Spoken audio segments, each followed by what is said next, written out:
berjalan dalam firman-Mu, hatiku siap.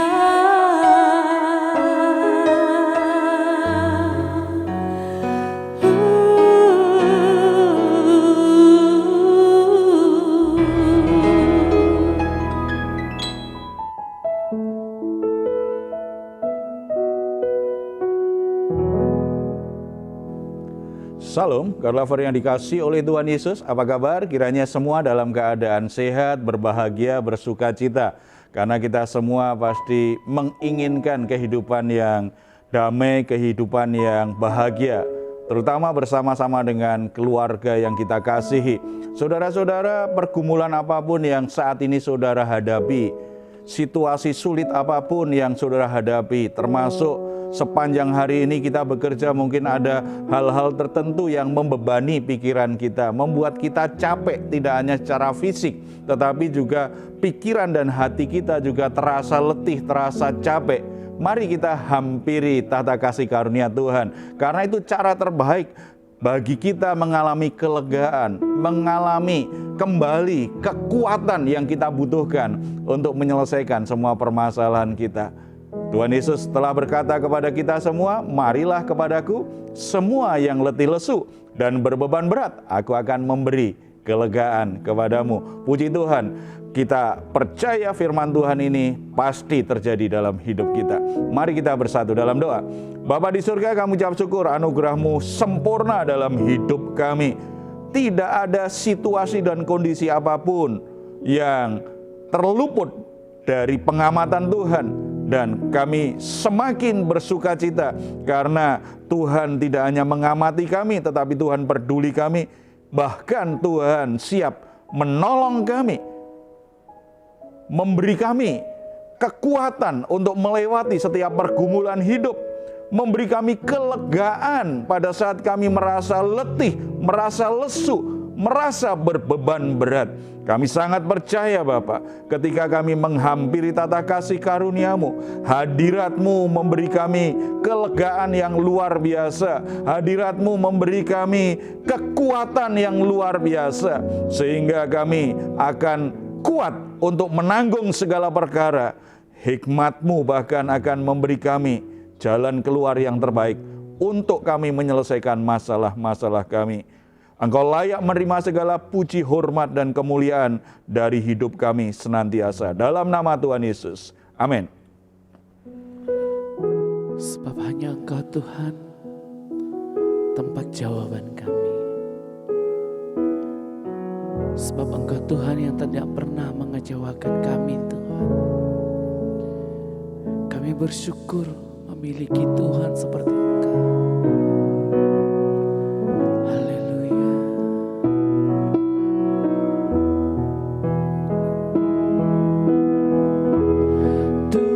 Tak pernah mengecewakan. Dia setia dengan janjinya. Dia ingin benih yang ditanamnya untuk mekar dan berbuah.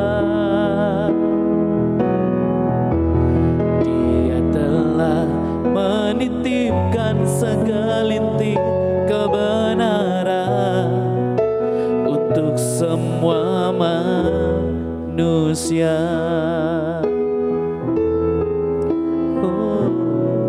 Jika kepahitan hidup menyerah, yakinlah bahwa masih banyak orang yang bekerja untuk kebaikan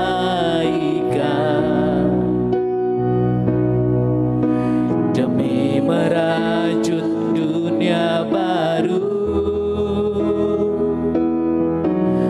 dalam kerendahan hati mereka.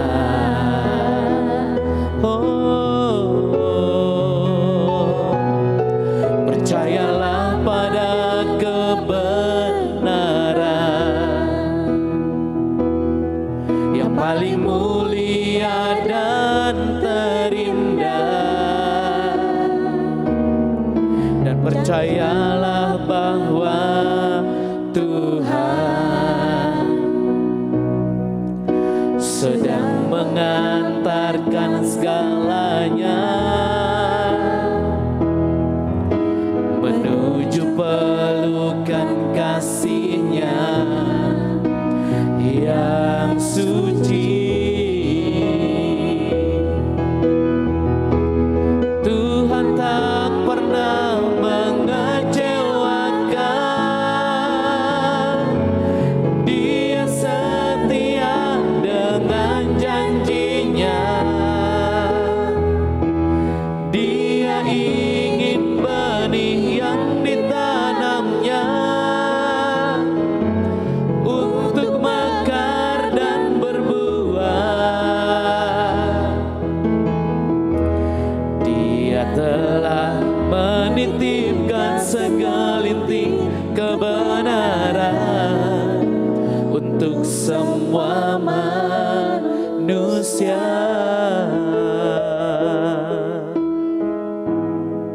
Haleluya, Kau Tuhan tak pernah mengecewakan, Kau Tuhan yang tak pernah gagal. Terima kasih Tuhan buat setiap kemurahan-Mu dalam hidup kami. Terima kasih buat setiap kasih-Mu dalam hidup kami, Yesus. Sebab Kau layak disembah, Kau Allah yang tak pernah mengecewakan. Glory bagi-Mu, Yesus. Haleluya. Terima kasih. Nama Yesus Juru Selamat, nama Yesus ada keselamatan. Semua belenggu kan terlepas, semua kuasa tunduk dalam nama Yesus.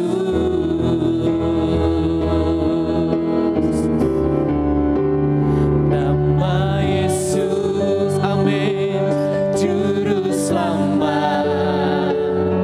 Nama Yesus ada keselamatan.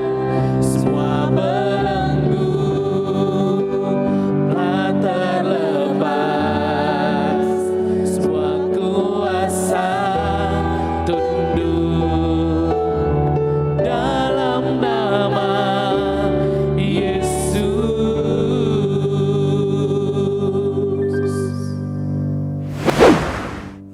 Puji Tuhan, sebuah kebenaran yang memerdekakan karena nama Yesus memiliki kuasa luar biasa untuk memerdekakan kehidupan manusia. Saudara-saudara yang dikasihi oleh Tuhan Yesus, kita sering mendengar bahwa fitnah itu lebih kejam dari pembunuhan. Dan memang benar, orang yang mengalami fitnah, jadi korban fitnah biasanya alami banyak penderitaan. Kalau orang dibunuh mati setelah itu nggak merasakan apa-apa. Tetapi ketika orang difitnah, jadi korban fitnah orang lain, setelah itu dia mengalami banyak penderitaan, banyak hal baik dalam dirinya seringkali menjadi mati dan dia alami kesulitan menjalani hidup ini.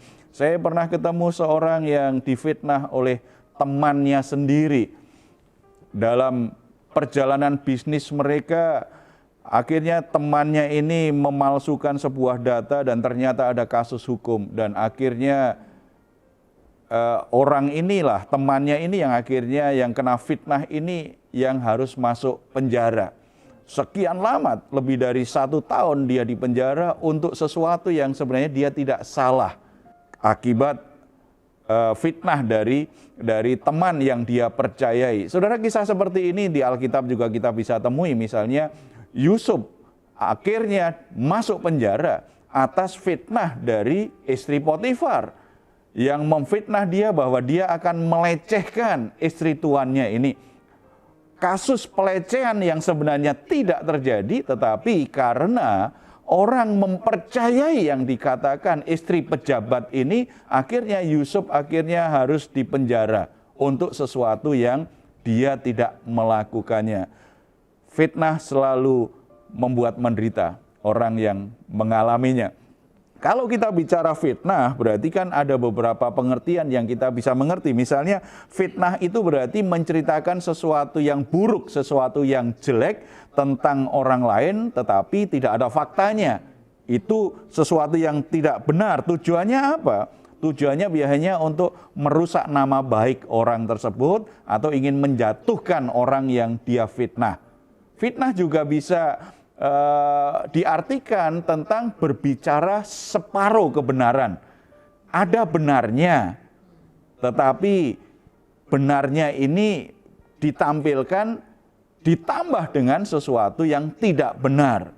Jadi separuh kebenaran ditampilkan, tujuannya mungkin yang lain, kemudian di framing sedemikian rupa orang berpikirnya tidak pada kebenarannya, pada kisah palsu, kisah kebohongan yang isinya fitnah. Tujuannya sama, biasanya itu menjadi bahan gosip, menjelek-jelekan nama orang, dan akibat fitnah itu biasanya gosip itu jadi liar. Jadi perguncingan banyak orang, dan kalau itu sudah berkembang sedemikian rupa, orang jadi bingung mana yang benar, mana yang palsu. Karena ada yang percaya, ada yang tidak percaya pasti. Tetapi itu menjadi bola liar yang kemana-mana dibahas oleh orang. Kita bisa pelajari Alkitab tentang jangan memfitnah orang lain itu di Yakobus pasal yang keempat ayat 11 sampai 12. Saya akan bacakan bagi saudara semua. Saudara-saudaraku, janganlah kamu saling memfitnah. Barang siapa memfitnah saudaranya atau menghakiminya, ia mencela hukum dan menghakiminya. Dan jika engkau menghakimi hukum, maka engkau bukanlah penurut hukum, tetapi hakimnya. Hanya ada satu pembuat hukum dan hakim, yaitu Dia yang berkuasa menyelamatkan dan membinasakan. Tetapi siapakah engkau sehingga engkau mau menghakimi sesamamu manusia? Sangat menarik, kata fitnah yang dimaksud di ayat yang pertama ini dikaitkan dengan kata menghakimi. Jadi kata fitnah di sini ini lebih menunjuk tentang orang yang membicarakan orang lain atau menentang orang lain, dan biasanya diucapkannya itu dilakukan di belakang orang lain itu. Jadi ini semacam orang yang gosip di belakang orang, menjelek-jelekan. Tujuannya apa? Menjatuhkan orang itu atau memang sebenarnya sedang menentang orang itu. Ada banyak orang bergosip seperti itu. Kadang-kadang komunitas kita justru tempat paling subur orang bergosip ria. Dan sangat bahaya kalau juga sampai persekutuan kita di gereja juga jadi pusat gosip yang seperti itu. Akhirnya mengarah pada fitnah.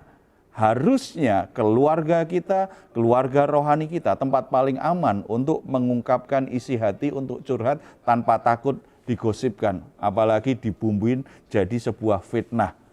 Karena di situ setiap orang kan merasa yakin tidak akan dihina, tidak akan direndahkan, tetapi beroleh kasih karunia untuk ditolong. Tetapi sayangnya komunitas-komunitas Kristen tidak sehat, justru menjadi tempat paling subur untuk gosip. Banyak orang tidak berani untuk cerita tentang masalahnya, tentang pergumulannya. Karena apa? Karena di gereja banyak yang jualan ember. Jadi begitu ngomong sedikit langsung seluruh gereja tahu. Mestinya komunitas di mana Kristus hadir itu tempat paling aman untuk mengaku dosa, untuk menyatakan bahwa kita nggak sempurna, untuk menceritakan kegagalan kita, untuk menyatakan cacat celah kita, karena kita rindu ada yang mendukung, ada yang menolong kita untuk berubah. Keluarga inti kita maupun keluarga rohani di gereja harus menjadi pendukung bagi banyak orang untuk berubah, untuk menjadi orang yang lebih baik, untuk bangkit dari kegagalannya, untuk memperbaiki diri dari hal-hal buruk dalam hidupnya. Harusnya seperti itu. Tapi sayangnya ini masih jadi pergumulan yang harus kita perjuangkan. Tidak heran kadang-kadang juga justru di lingkungan orang-orang yang kelihatannya baik, orang-orang beribadah, orang-orang yang kelihatannya rohani. Tidak hanya gosip, fitnah pun juga tetap dilakukan. Dan kalau bicara fitnah biasanya itu sebuah pandangan yang sangat subjektif sekali. Bagaimana saya menilai seseorang berdasarkan pengertian saya yang terbatas, berdasarkan hubungan saya dengan dia, berdasarkan apakah saya suka dia atau tidak. Fitnah biasanya sangat terkait dengan hal itu, penilaian yang subjektif sekali dan itu biasanya tendensius, ada maksud-maksud jahat di dalamnya. Padahal kita sebagai orang Kristen tidak boleh seperti itu, kita harus menilai seseorang secara objektif, berdasarkan kebenaran Tuhan dengan maksud-maksud yang baik, bukan maksud-maksud yang buruk. Jadi saudara-saudara yang bergabung dengan program Raise and Guide ini, kalau mungkin saudara menjadi korban fitnah dari saudaramu sendiri, itu pasti sesuatu yang menyakitkan, sesuatu yang tidak enak.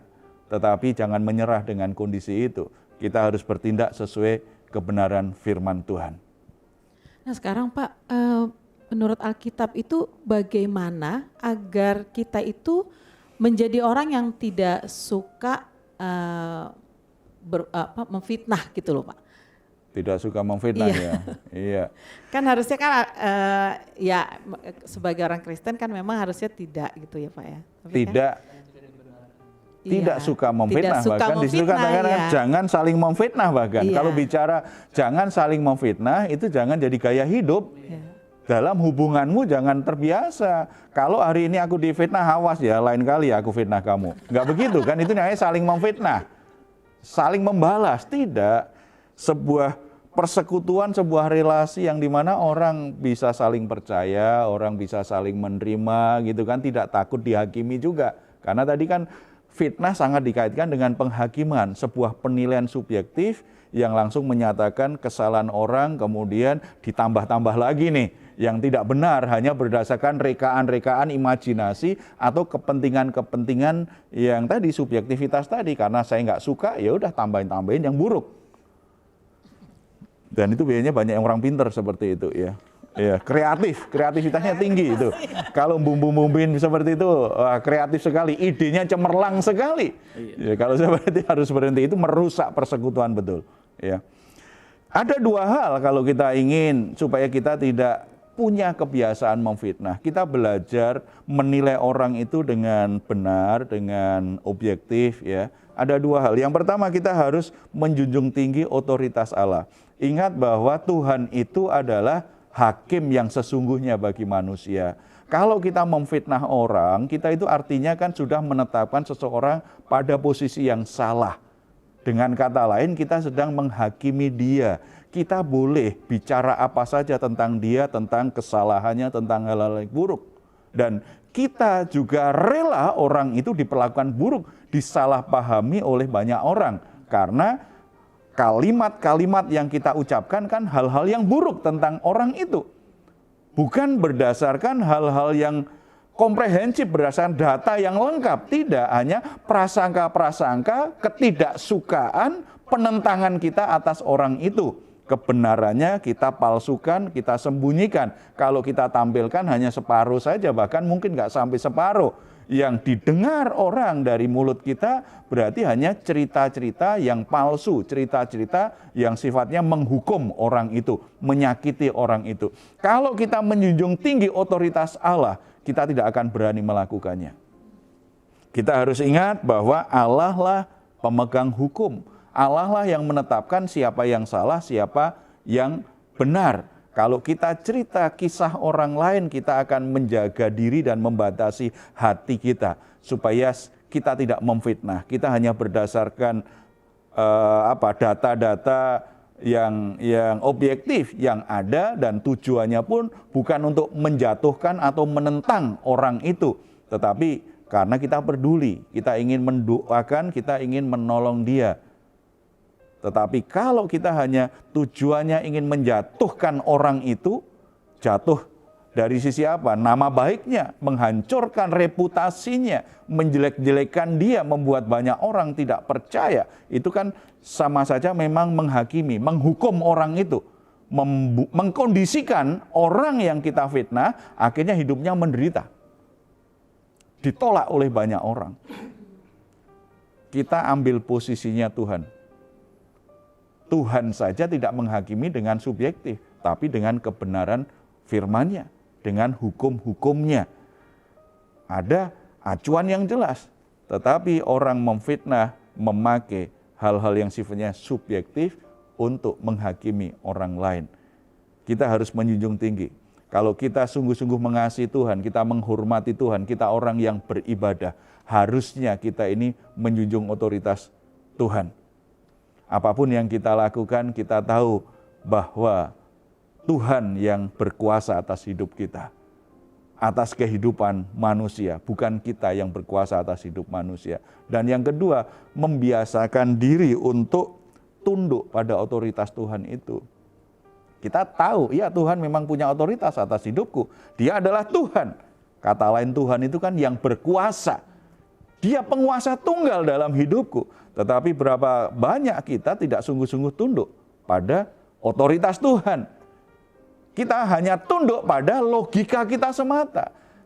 Makanya kita dengar firman Tuhan apapun mengingatkan kita, jangan memfitnah, jangan berkata-kata jahat terhadap orang lain, jangan mengucapkan kata-kata kotor terhadap orang lain.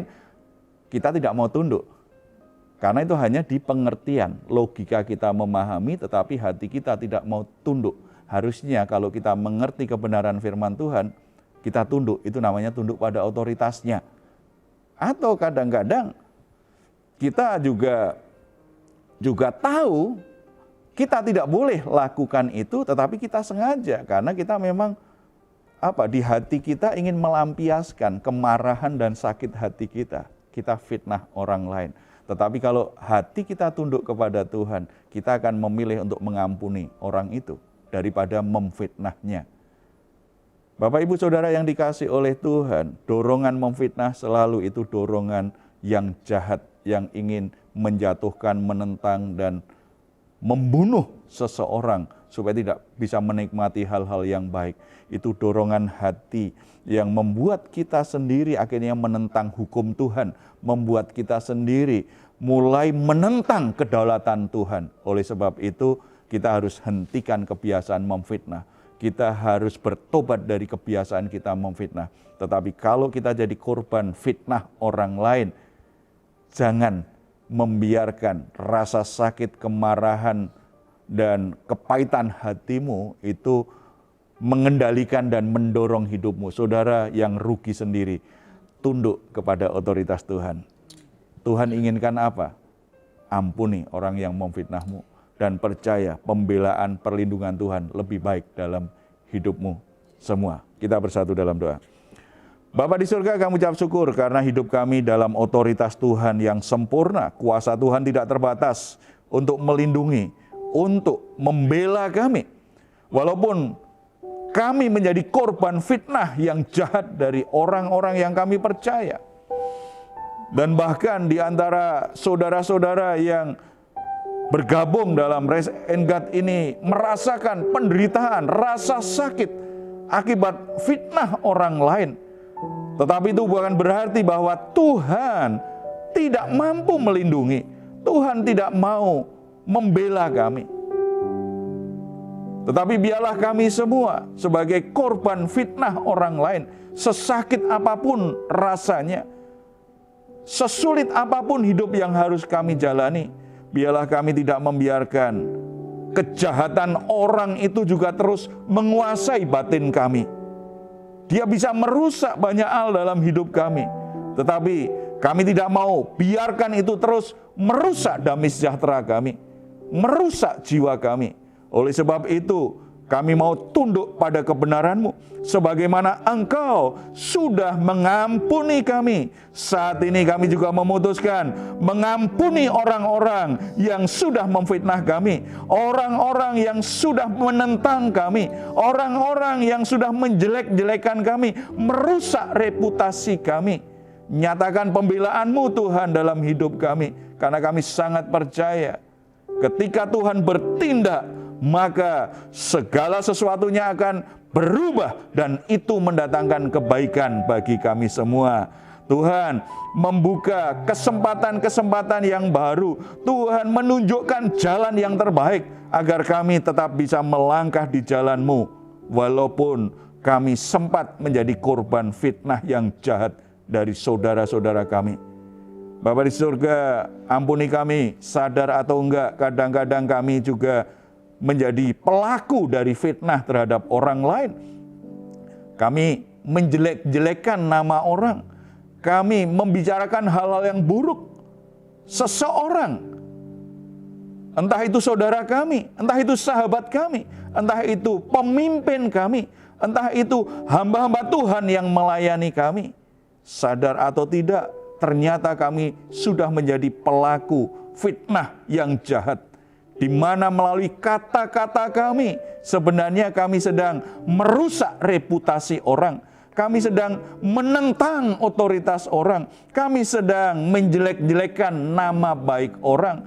Sehingga namanya menjadi buruk di mata banyak orang. Tuhan ampuni kami. Biarlah kami bertobat meninggalkan kebiasaan ini. Dan belajar untuk mengucapkan kata-kata yang berisi berkat, berisi kasih karunia terhadap orang lain, bahkan terhadap musuh-musuh kami sekalipun. Perkataan-perkataan yang baik, perkataan-perkataan yang membangun, perkataan-perkataan yang mendatangkan kasih karunia, itu yang jadi kebiasaan kami semua. Tuhan memberkati, Tuhan pulihkan keluarga-keluarga yang terjadi perpecahan, keluarga-keluarga yang mengalami kerusakan hubungan karena ada fitnah di dalamnya, karena ada usaha-usaha penentangan, ada menjelekkan satu sama lain. Tuhan pulihkan keluarga-keluarga seperti ini karena kami percaya Tuhan menginginkan keluarga-keluarga hidup rukun satu sama lain. Persaudaraannya saling mengasihi seperti yang Tuhan ajarkan. Demikian juga kehidupan persekutuan, gereja-gereja, keluarga rohani. Tuhan juga pulihkan hubungan-hubungan yang rusak, kebiasaan-kebiasaan yang buruk, di mana satu sama lain saling menjelek-jelekan, satu sama lain saling menggosipkan, satu sama lain saling memfitnah. Tuhan pulihkan gereja-gereja dan persekutuan keluarga-keluarga rohani. Satu sama lain sekarang yang ada adalah saling membangun, saling menasehati, saling memberkati dengan ucapan-ucapan yang baik satu sama lain. Terima kasih Bapa di surga. Tuhan juga bekerja dengan cara-Mu yang tak terbatas, supaya anak-anak-Mu dimanapun berada, gereja Tuhan dimanapun berada, senantiasa bersehati untuk mendatangkan damai sejahtera bagi bangsa dan negara ini. Kami menjadi bagian yang membawa kebaikan bagi bangsa dan negara ini, bukan menjadi bagian yang memfitnah para pemimpin bangsa, yang membunuh karakter para pemimpin-pemimpin bangsa kami, tetapi kami menjadi umat yang senantiasa mengucapkan kata-kata berkat bagi para pemimpin kami, bagi bangsa dan negara ini. Sehingga di mana kami tinggal, di situ ada sukacita, damai sejahtera, dan berkat-berkat Tuhan yang mengalir. Terpuji nama-Mu, dalam nama Tuhan Yesus kami berdoa. Amin. Saudara-saudara yang dikasihi oleh Tuhan, kebahagiaan saudara itu akan terganggu, relasi saudara akan rusak ketika kebiasaan saling bergosip, saling memfitnah itu terus-menerus tidak dihentikan. Kita harus bertobat, kita harus memperbaiki relasi kita, komunikasi kita dengan keluarga kita, dengan saudara-saudara seiman, dan dengan sahabat-sahabat kita, supaya kita menikmati sukacita dan kebahagiaan dalam persekutuan kita, dalam relasi kita. Kalau saudara memiliki pergumulan-pergumulan yang berat, saudara sakit, saudara mengalami kesulitan ekonomi, saudara mengalami krisis rumah tangga, saudara mengalami krisis dalam pekerjaan, atau ada situasi-situasi sulit yang lain, saudara membutuhkan dukungan doa, silakan menuliskan pergumulan saudara di nomor telepon yang tertera di layar saudara. Tim doa kami akan mendukung saudara dalam doa. Kerinduan kami selalu saudara semua diberkati Tuhan dan ditolong oleh Tuhan. Kalau saudara ingin memberikan komentar, tuliskan di ruang komentar yang ada di channel Diaspora TV. Kami tunggu. Mazmur 4 ayat 8 sampai 9. Engkau telah memberikan sukacita kepadaku lebih banyak daripada mereka ketika mereka kelimpahan gandum dan anggur. Dengan tentram aku mau membaringkan diri, lalu segera tidur, sebab hanya Engkaulah ya Tuhan yang membiarkan aku diam dengan aman. Puji Tuhan, selamat malam, selamat beristirahat. Tuhan Yesus memberkati kita semuanya. Salam. Nama Yesus Juru Selamat, nama